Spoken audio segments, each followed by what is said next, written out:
नमस्कार, खबरें अभी तक देख रहे हैं आप। मैं आपके साथ मुमताज खान और मैं हाजिर 24 की खबर में वो तमाम अहम सियासी खबरें लेकर जो 2024 के चुनाव से यानी इस साल के चुनाव से अहमियत रखती है। आई शुरुआत। आजमगढ़ से पीएम मोदी ने देश भर के 15 एयरपोर्ट्स का उद्घाटन किया। इस दौरान प्रधानमंत्री ने एक जनसभा को संबोधित करते हुए इंडिया गठबंधन पर जमकर वार किया। पीएम ने कहा कि आपका प्यार और आजमगढ़ का विकास जातिवाद, वंशवाद और वोट बैंक पर निर्भर इंडिया गठबंधन की नींद उड़ा रहा है। दशकों तक पूर्वांचल ने जातिवाद और तुष्टीकरण की राजनीति देखी। आपका ये प्यार और आजमगढ़ का ये विकास जातिवाद, परिवारवाद और वोट बैंक के भरोसे बैठे इंडी गठबंधन की नींद उड़ा रहा है। पूर्वांचल ने दशकों तक जातिवाद और तुष्टीकरण की राजनीति देखी है और पिछले 10 वर्षों में ये क्षेत्र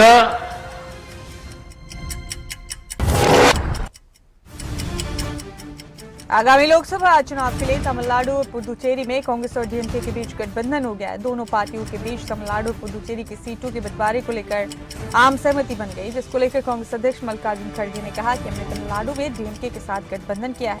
हमें वहां 10 सीटें मिली हैं। मैं डीएमके नेता एमके स्टालिन और वहां गई हमारी टीम का आभारी। उसका तो मुकुल जी इसको रिप्लाई दे सकते हैं, लेकिन हमने तो एक अब डीएमके का वेणुगोपाल और मुकुल जी को हमने वहाँ भेजा था जो अलायंस के सीट अपने गठबंधन के लिए, तो वहाँ पर हमारा हो गया। 10 जो हमारे पहले थे उस 10 को उन्होंने माना है। मैं टीएमसी अपने डीएमके के नेता स्टालिन को आगामी लोकसभा चुनाव को लेकर भाजपा पूरी तरह से धरातल पर नजर आ रही है। यहाँ हर कार्यकर्ता की अलग अलग ड्यूटी लगाई गई है। वहीं भाजपा के कद्दावर नेता भी कार्यकर्ताओं के बीच में जाने का काम कर रहे हैं। इसी कड़ी में मध्य प्रदेश के मुख्यमंत्री डॉक्टर मोहन यादव गुरुग्राम पहुंचे, जहां उन्होंने बीजेपी क्लस्टर कार्यकर्ताओं के साथ बैठक की और दिशा निर्देश दिए। मित्रों के साथ खास करके हमारे सक्रिय अलग अलग श्रेणी के कार्यकर्ताओं के साथ एक मीटिंग में बैठा था।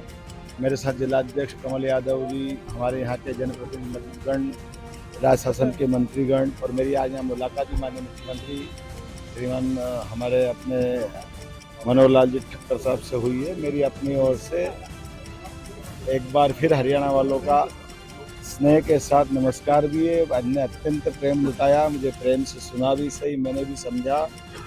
एक कार्यकर्ता के नाते से आज मैंने यहाँ इस बैठक में बैठा था और उम्मीद करता हूँ कि यहाँ के कार्यकर्ता अपने जितने सरल भाव के। हरियाणा के हिसार से सांसद ब्रिजेंद्र सिंह ने बीजेपी छोड़ कांग्रेस का दामन थाम लिया है। दिल्ली में कांग्रेस अध्यक्ष मल्लिकार्जुन खड़गे की मौजूदगी में ब्रिजेंद्र सिंह ने कांग्रेस की सदस्यता ग्रहण की। ब्रिजेंद्र सिंह ने बीजेपी से आज ही इस्तीफा दिया और इसके बाद कांग्रेस के राष्ट्रीय अध्यक्ष मल्लिकार्जुन खड़गे के आवास पर पहुंचे। भाजपा से इस्तीफा देके कांग्रेस में शामिल हो रहा हूं। इसके लिए मैं कांग्रेस के पूरे नेतृत्व का आभार व्यक्त करता हूं कि इन्होंने मुझे अपनी पार्टी में स्थान दिया और ख़ास तौर पर राष्ट्रीय अध्यक्ष जी ने मुझे यहां पर आप सभी के बीच पार्टी में औपचारिक रूप से सम्मिलित किया। इसके लिए मैं इनका आभारी हूं। भाजपा से इस्तीफा देके कांग्रेस में शामिल हो रहा हूं। इसके लिए मैं कांग्रेस के पूरे नेतृत्व का आभार व्यक्त करता हूं कि इन्होंने मुझे अपनी पार्टी में स्थान दिया और ख़ास तौर पर राष्ट्रीय अध्यक्ष जी ने मुझे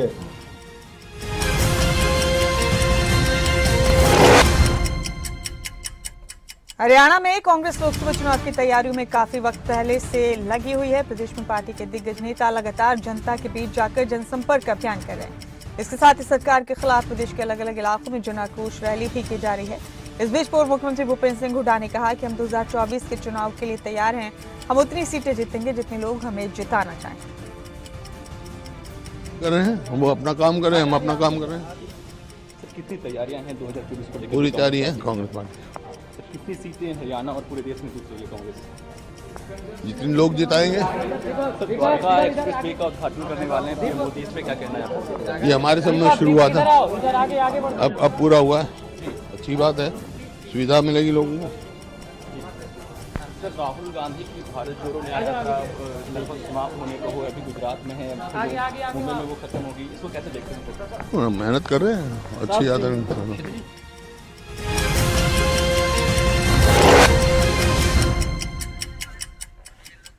वहीं बृजेंद्र सिंह के कांग्रेस में शामिल होने पर हरियाणा कांग्रेस प्रदेश अध्यक्ष उदय भान ने कहा कि बृजेंद्र सिंह बीजेपी के टिकट पर चुनाव लड़ना नहीं चाहते थे। चौधरी बीरेंद्र सिंह हरियाणा के बड़े नेता हैं। बृजेंद्र सिंह के कांग्रेस में आने से पार्टी और ज्यादा मजबूत होगी। वो तो होना ही था, वो तो स्वार्थ का ठग गठबंधन था, वो गठबंधन नहीं था, ठग बंधन था और वो बंटवारे का बंधन था। जो ठग बंधन था वो बंटवारे का था कि जब ही तो जिस तरह से इस प्रदेश में लूट मचाई गई, चाहे वो शराब घोटाले हो, रजिस्ट्री घोटाले हो, चाहे खनन घोटाले हुए हो, चाहे धान घोटाला, चावल घोटाले हो, जो क्या लॉ एंड ऑर्डर की स्थिति जो बना करके रख दी पूरे प्रदेश के अंदर, तो आज लोग तो कह रहे हैं कि यही जो जेजेपी जो बीजेपी के खिलाफ चुनाव लड़ करके आई थी, जो बीजेपी को जमुना पार भेजने की बात करती थी,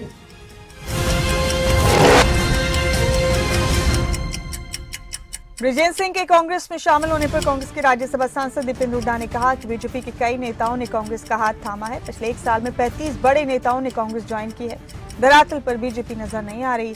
हरियाणा में अब परिवर्तन होगा। धरातल बीजेपी का खिसक गया है। हरियाणा में लोगों ने परिवर्तन का मन बना लिया है। लगातार एक वर्ष के अंदर 35 पूर्व विधायक, पूर्व सांसद और मौजूदा सांसद भाजपा से कांग्रेस पार्टी में शामिल हो गए 35 पिछले एक वर्ष में, और ये क्रम जारी है। हमारा परिवार बढ़ रहा है। निश्चित हरियाणा में परिवर्तन होगा और लोकसभा चुनाव में भी हरियाणा बेहतरीन प्रदर्शन कांग्रेस पार्टी। लगातार हमारा जो है प्रयास हरियाणा में जनता के बीच में रहने का जो संघर्ष, इस जन विरोधी सरकार के खिलाफ संघर्ष पिछले 5 वर्ष से हम कर रहे हैं। लोग आज समझ रहा है, जनता, हरियाणा की जनता आज समझ चुकी है।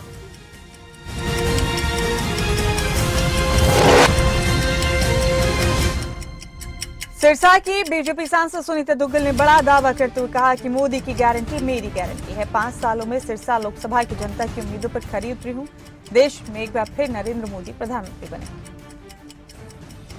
देखिए, ऐसा है कि पूरे हिंदुस्तान के अंदर 3 जो सांसद हैं, एक कांकेर से हैं और एक हमारे भागीरथ जी हैं राजस्थान से, और एक मैं, हम 3 सांसद ऐसे हैं जिनकी 100% अटेंडेंस है, और हरियाणा से एकमात्र मेरी अटेंडेंस जो है वो 100% है।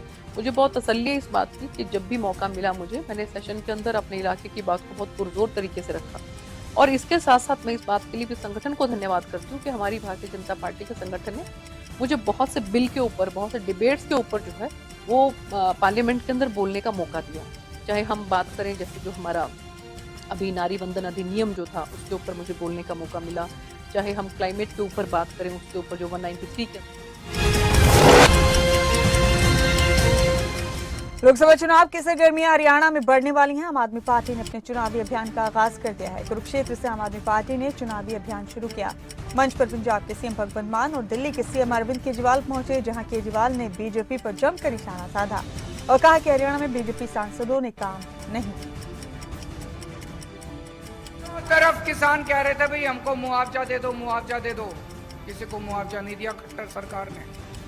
कहां थे तब ये 10 के 10 MP? किसी ने आवाज नहीं उठाई आप लोगों की। जब बेरोजगार युवकों को पुलिस वाले दौड़ा दौड़ा के पीट रहे थे, डंडे मार रहे थे, बेरोजगार युवा नौकरी मांग रहे थे सड़कों के ऊपर, कहां थे आपके 10 के 10 MP? तालियां बजा रहे थे बेरोजगारी पे, आपकी बेरोजगारी का मजाक उड़ा रहे थे।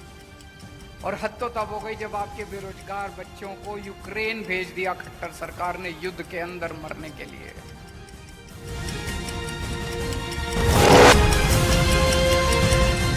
हिमाचल के सीएम सुखविंदर सिंह सुक्खू के साथ सोलन दौरे पर पहुंचे लोक निर्माण मंत्री विक्रमादित्य सिंह ने बड़ा बयान देते हुए कहा कि इस वक्त अग्नि परीक्षा चल रही है, जिससे माता सीता ने अग्नि परीक्षा को पार किया। ठीक वैसे ही कांग्रेस पार्टी की सरकार, मुख्यमंत्री भी इस अग्नि परीक्षा को पार कर साफ निकलकर आगे बढ़ेंगे। साथ ही उन्होंने कहा कि जो अवसरवादी का एक नया इतिहास हिमाचल प्रदेश में रचा जा रहा है, उसे सबक लेने की जरूरत है। भाइयों और बहनों, हम एक ऐसे कगार पे खड़े हैं जहां पर हमें अग्नि परीक्षा से होकर गुजरना पड़ रहा है। मुझे ये विश्वास है कि जिस तरीके से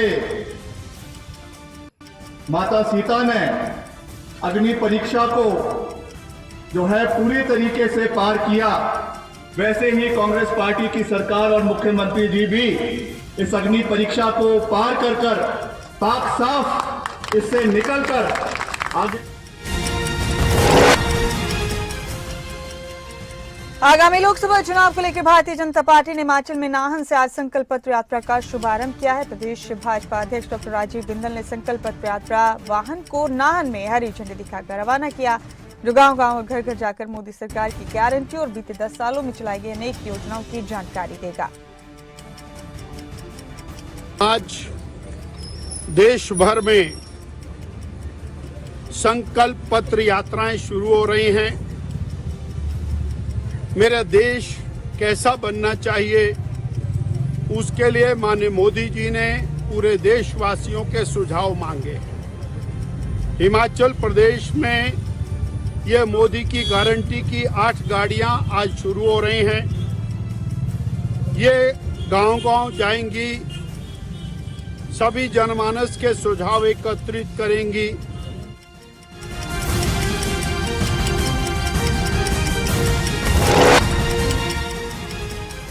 कांग्रेस पार्टी भी लोकसभा चुनाव की तैयारी में जुट गई है। उत्तराखंड कांग्रेस के प्रदेश अध्यक्ष करण माहरा ने हरिद्वार में आयोजित कार्यकर्ता सम्मेलन में शिरकत की। इस दौरान करण माहरा ने बताया कि आगामी 13 या 14 मार्च तक कांग्रेस उत्तराखंड की 5 सीटों के लोकसभा प्रत्याशियों की घोषणा कर सकती है। साथ ही उन्होंने दावा किया कि लोकसभा चुनाव को लेकर कांग्रेस पूरी तरह से तैयार है। उत्तराखंड में हॉर्टिकल्चर घोटाला, केदारनाथ में सोने की चोरी, महिला अत्याचार, किसानों की अनदेखी और भर्ती घोटाले जैसे मुद्दों को लेकर वो जनता के बीच जाएंगे। हमारी पूरी है, हमारे अपने बूथ कमेटियां और वो सारी चीज़ तैयार हैं। और जो मुद्दे हैं इस समय, चाहे वो गणेश जोशी के विभाग में हॉर्टिकल्चर का चोरी का मामला हो, केदारनाथ में सोने की चोरी भी, उसकी कोई जांच नहीं हुई, अंकिता भंडारी केस के साथ साथ एक बड़ी दुखद चीज़ हमारे को पता चली कि NCRB की रिपोर्ट में बताया कि उत्तराखंड 9 हिमालय राज्यों में पहले नंबर में महिला अपराध पे है। 907 से ज़्यादा बलात्कार के केसेस एक साल में यहाँ दर्ज हुए हैं। SSSC भर्ती घोटाला, पटवारी।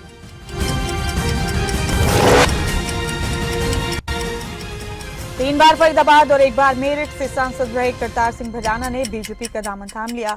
हरिद्वार में प्रदेश प्रभारी दुष्यंत कुमार गौतम और प्रदेश अध्यक्ष महेंद्र भट्ट ने करतार सिंह भडाना को पार्टी की सदस्यता दिलाई। करतार भडाना के साथ दर्जनों समर्थकों ने भी बीजेपी ज्वाइन की। इस दौरान कार्यक्रम में लोकसभा प्रभारी कुलदीप सिंह और पूर्व मुख्यमंत्री त्रिवेंद्र सिंह रावत भी मौजूद थे। भारत विश्वगुरु था, विश्वगुरु बनेगा, उसके संस्कारों पर जिस प्रकार से कुठारघात कर रहे हैं, आज मोदी जी के नेतृत्व में सब राष्ट्रवादी ताकतें इकट्ठा हो रही हैं। उसमें एक कदम करतार सिंह भडाना जी ने भी आज भारत को मजबूत करने के लिए भारतीय जनता पार्टी ज्वाइन की है। हम उनका बहुत बहुत हार्दिक स्वागत करते हैं। और दूसरी तरफ जो टुकड़े टुकड़े गैंग का समर्थन करने वाले हैं, जो चाइना और पाकिस्तान के टेलीविजन के हीरो हैं, जो अनेकों बार देश को खंडित करने का काम कर चुके हैं, उन लोगों के लिए ये मुंह तोड़ जवाब है कि आज समस्त देश के अंदर टीएमसी ने पश्चिम बंगाल की सभी 42 लोकसभा सीटों पर अपने उम्मीदवारों की घोषणा कर दी, जिस पर कांग्रेस सांसद जयराम रमेश ने कहा कि कांग्रेस ने हमेशा कहा है कि बंगाल बंगाल में टीएमसी के साथ एक सम्मानजनक सीट बंटवारे का फॉर्मूला चाहती है। हमने हमेशा कहा है कि हमारे दरवाजे बातचीत और सीट बंटवारे के लिए खुले हैं, लेकिन सीटों की एक तरफा घोषणा नहीं होनी चाहिए। हमें इसे सामूहिक रूप से एक साथ करना चाहिए, जैसे कि हमने तमिलनाडु और महाराष्ट्र में किया है। मुझे मालूम है कि टीएमसी पर क्या दबाव था, लेकिन जहां तक हमारी बात है, हम पश्चिम बंगाल में इंडिया गठबंधन को मजबूत करना चाहते हैं। You know, the Indian National Congress has always maintained that it wants a respectable seat-sharing formula with the TMC in West Bengal. A respectable seat-sharing formula means mutual negotiations, give and take, some compromise. We have always said that our doors are open for seat-sharing negotiations and seat-sharing talks.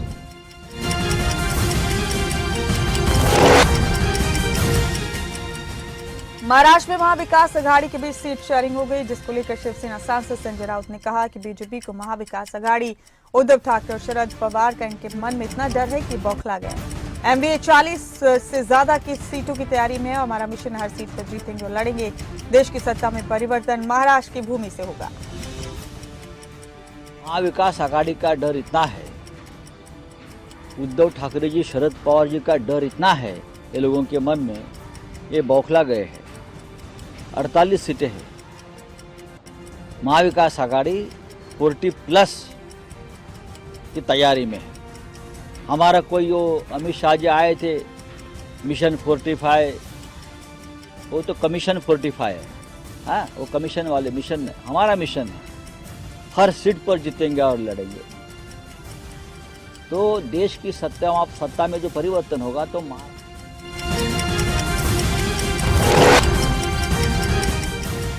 कल की पीठाधीश्वर आचार्य प्रमोद कृष्णम ने राहुल गांधी पर करारा हमला बोला। कांग्रेस की बर्बादी के लिए राहुल गांधी को सीधे तौर पर जिम्मेदार बताते हुए प्रमोद कृष्णम ने कहा कि इंदिरा गांधी, राजीव गांधी और सोनिया गांधी के साथ रहने वाले नेताओं का आज अपमान किया जा रहा है। ये तिरस्कार कांग्रेस को बर्बाद कर देगा। जब तक राहुल गांधी कांग्रेस में रहेंगे, कांग्रेस कभी उठ खड़ी नहीं हो पाई। कांग्रेस की बर्बादी के लिए सिर्फ एक व्यक्ति जिम्मेदार है, जिनका नाम राहुल गांधी। जब तक राहुल गांधी कांग्रेस में हैं, तब तक इस कांग्रेस को आपको पार्टी से निकाल दिया गया। सुरेश पचौरी साहब कल बीजेपी में शामिल हो गए, कांग्रेस छोड़ गए। तो इस तरह के ऐसा क्या वजह है, क्या मानते हैं जो कांग्रेस को इंटरनेशनल पार्टी है और लोग छोड़ के जा रहे हैं? कांग्रेस की बर्बादी के लिए सिर्फ एक व्यक्ति जिम्मेदार है, जिनका नाम राहुल। लोकसभा चुनाव से कुछ हफ्ते पहले एक चौंकाने वाले कदम में चुनाव आयुक्त अरुण गोयल ने इस्तीफा दे दिया है। राष्ट्रपति द्रौपदी मुर्मू ने उनका इस्तीफा स्वीकार कर लिया। चुनाव आयुक्त अरुण गोयल के इस्तीफे पर राज्यसभा सांसद कपिल सिब्बल ने कहा कि निश्चित रूप से आश्चर्यजनक है। अगर चुनाव के ठीक पहले, जो कुछ ही महीने पहले दूर है, आप इस्तीफा देते हैं तो जाहिर है कि कुछ गंभीर बात है, जिसके आधार पर उन्होंने इस्तीफा दिया होगा।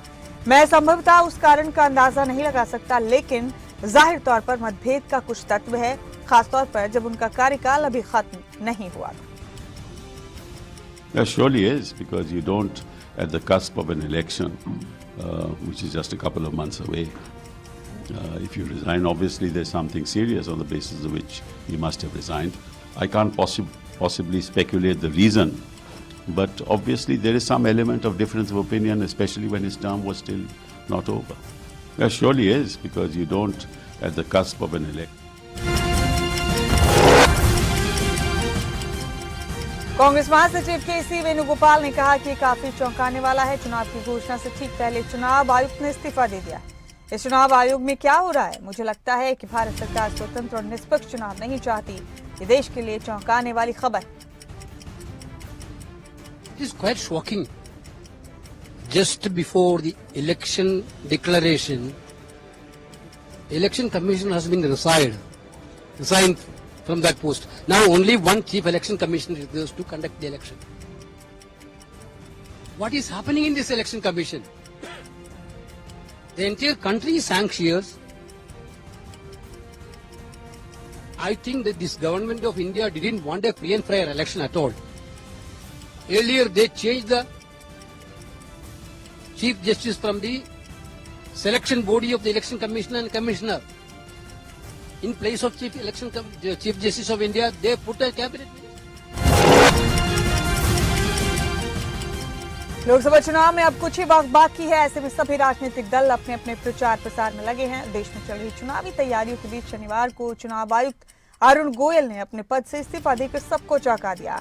इसको लेकर आरजेडी सांसद मनोज झा ने कहा कि केवल विपक्षी नहीं, बल्कि आम लोग भी अब सवाल उठा रहे हैं। चुनाव आयुक्त अरुण गोयल ने एक सप्ताह पहले इस्तीफा दे दिया। अब वहां सिर्फ एक शख्स बचे हैं। ये हमारे लोकतंत्र के बारे में क्या कहता है? सत्तारूढ़ दल के पक्ष में धांधली हुई है। हम कहते हैं, आप चुनाव क्यों करा रहे हैं? चुनाव का इतना नाटक क्यों, जब आपने इसकी पटकथा पहले ही लिख दी? नहीं, अपोजिशन पार्टी ही सिर्फ सवाल नहीं खड़े कर रही। एक आम नागरिक के जहन में क्या चल रहा, पूरा का पूरा सिस्टम रिग कर रहे हैं आप। अभी जो आपने कानून बनाया, उसके बाद तो सारा पावर जो सत्ता में बैठे लोग उनके पास है वो किसको बिठाएं, किस प्यादे को वहां रख दें और एक स्क्रिप्ट पकड़ा दें।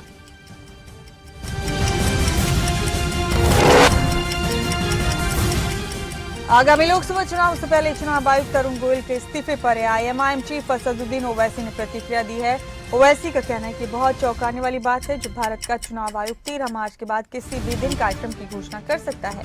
ऐसी स्थिति में उससे ठीक पहले चुनाव आयुक्त अरुण गोयल का इस्तीफा देना कई सवाल खड़े करता है।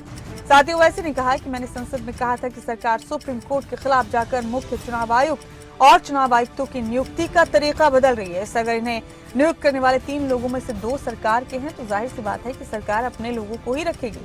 अरुण गोयल या सरकार को इसका कारण बताना चाहिए कि चुनाव से ठीक पहले ऐसा क्यों हुआ। इलेक्शन कमीशन ऑफ इंडिया अपना शेड्यूल जारी करने वाला है 13 तारीख के बाद कभी भी, और उससे चंद दिन पहले इलेक्शन कमिश्नर साहब गोयल साहब अपना इस्तीफा पेश करते हैं। तो इस पर नहीं मालूम क्या वजह है क्यों उन्होंने इस्तीफा दिया।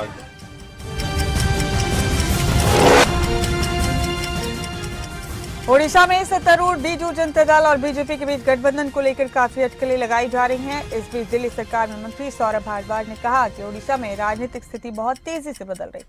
बीजेडी प्राथमिक विपक्षी पार्टी भाजपा के साथ गठबंधन कर रही है। ये बहुत ही अजीब और अप्राकृतिक गठबंधन है और कोई भी ये पचा नहीं पा रहा है कि बीजेडी भाजपा के साथ गठबंधन क्यों करे। Political situation in Odisha is changing very fast.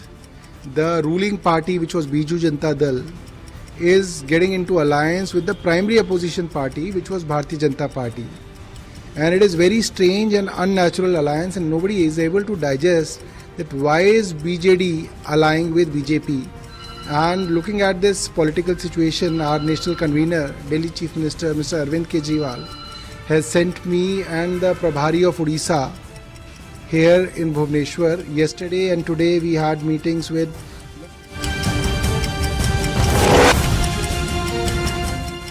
Odisha में सत्तारूढ़ बीजू जनता दल और भाजपा के बीच गठबंधन की चर्चाओं के बीच ओडिशा कांग्रेस के नेता शरद राउत ने कहा कि केंद्र में बीजेपी सत्ता में है और राज्य में बीजेडी सत्ता में है। दोनों सरकारें अब अलोकप्रिय हो गई हैं। वो अपने घोषणा पत्र को लागू नहीं कर सकी और लोगों को कोई राहत नहीं दे सकी।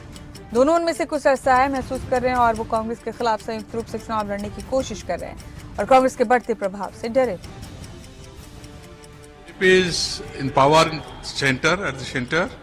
And BJD is in power in the state.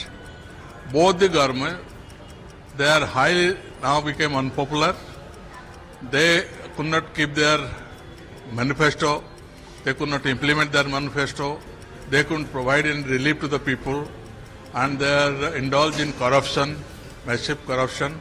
That's why both of them are feeling helpless, and they are trying to fight the election jointly against Congress. Rajasthan BJP प्रदेश अध्यक्ष सीपी जोशी ने कांग्रेस पर हमला करते हुए कहा कि कांग्रेस के प्रति जनता का विश्वास उठ चुका है। कांग्रेस के नेताओं का भी विश्वास उठ गया है। कांग्रेस ने 60 सालों तक इस देश की जनता को सिर्फ धोखा देने के अलावा कोई काम नहीं किया। कांग्रेस के नेताओं को उनके नेतृत्व पर विश्वास नहीं रहा, वो पार्टी छोड़ रहे। देखिए, कांग्रेस के प्रति जनता का तो विश्वास उठ चुका है, लेकिन कांग्रेस के नेताओं का भी विश्वास उठ गया, क्योंकि न तो नेतृत्व है, न नीति है, न नीयत है। और जब कांग्रेस का जो रसातल में जाने का एक पीछे कारण है कि 60 वर्षों तक इस देश की जनता को सिर्फ और सिर्फ धोखा देने के अलावा कोई काम नहीं किया। इसलिए आप देख रहे हैं कि एक के बाद एक कांग्रेस के नेताओं को इनके नेतृत्व पर विश्वास नहीं रहा, वो पार्टी छोड़कर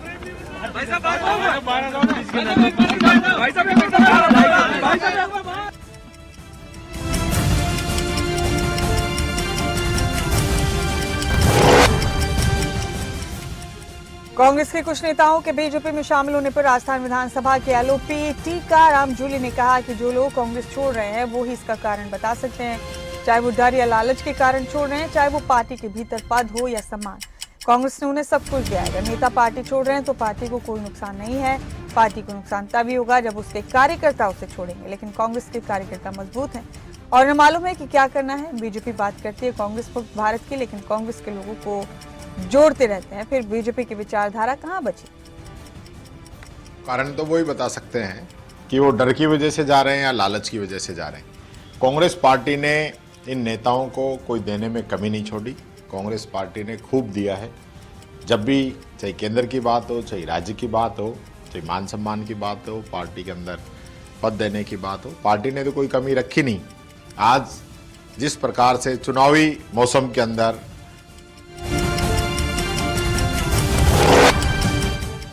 इन तमाम खबरों के साथ 24 की खबर में फिलहाल मेरे साथ इतना ही। मुझे दीजिए इजाजत, लेकिन बाकी हम खबरों के लिए आप बने खबरें भी तक के साथ।